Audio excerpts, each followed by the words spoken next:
Hi, I'm Leslie and welcome to WatchMojo.com. Today we're going to be talking about grooming with my co-stars, Luca and Palmer.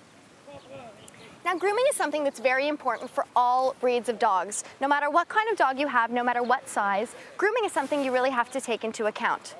Now, you can generally find an inexpensive groomer in your area. Not every groomer needs to be over $100. In fact, I found a great groomer in my area that's just $40, and you can too. So it's very important that you do that if you can't take care of the grooming yourselves. And very often, even if you're a very good and conscientious pet owner, grooming is something that becomes a little too difficult, especially in the case, for example, of Luca and Palmer. They're both part poodle, and they both have very thick undercoats, and the great news about them is that they're hypoallergenic, so their fur grows and grows and grows. The bad news is their fur grows and grows and grows, so you really have to do something about that, not even necessarily for you, but for them.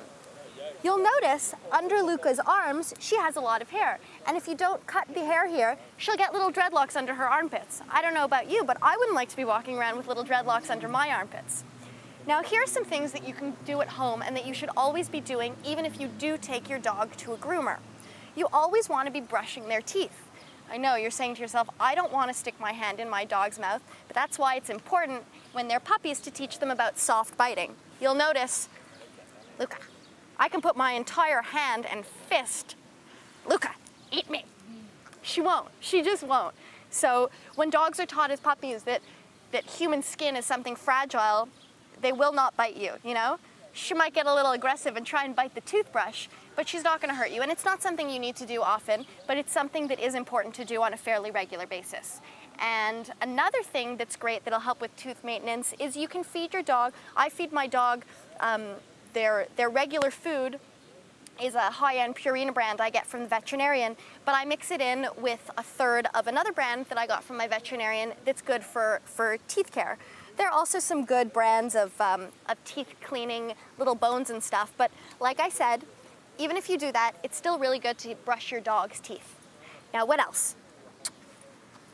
You should have a brush at home. Now, not a human brush, a special doggy brush that goes over their hair. And generally, if you start doing this when dogs are puppies, they'll learn to like brushing. They'll find it very, very soothing. And that's something great that you can do, and you can help to keep their hair from getting matted in between visits to the groomer. You shouldn't have to go to the groomer more than once every 6 weeks, even if you have a dog whose hair grows very, very quickly. Another thing that I would really recommend is when your dog is a puppy, teach them that it's okay to take a bath. Teach them that that you don't need to be afraid of water. Now, some of you may find this disturbing, but when I need to wash my dogs, I just clap my hands when I'm in the shower. They jump in, and I shampoo my hair and then shampoo them. So, I mean, if dogs are taught from a young age that it's not something they need to be afraid of, they won't be afraid of it. Generally, dogs who really have a big problem with water, it's because they've had a bad experience with it or they've just never gotten used to it. So, just to reiterate, it's very important to take your dog to the groomer. It doesn't need to be expensive, but in the interim, while you're not taking your dog to the groomer, you can do some upkeep yourself by brushing your dog's coat, brushing the dog's teeth, and you can even clean their ear a little, although I would say use a cotton ball. Don't go in there with a Q-tip, because like with human ears, you can do damage. You don't know how far you're gonna go. So I think those are some things that are great and you can do in between, and they do everything at the groomer these days, and if you start your dog early, then they won't be afraid of it and it'll be great, and you can have good dogs with happy summer haircuts like Palmer and Luca. This has been Leslie at Watch Mojo. Bye-bye.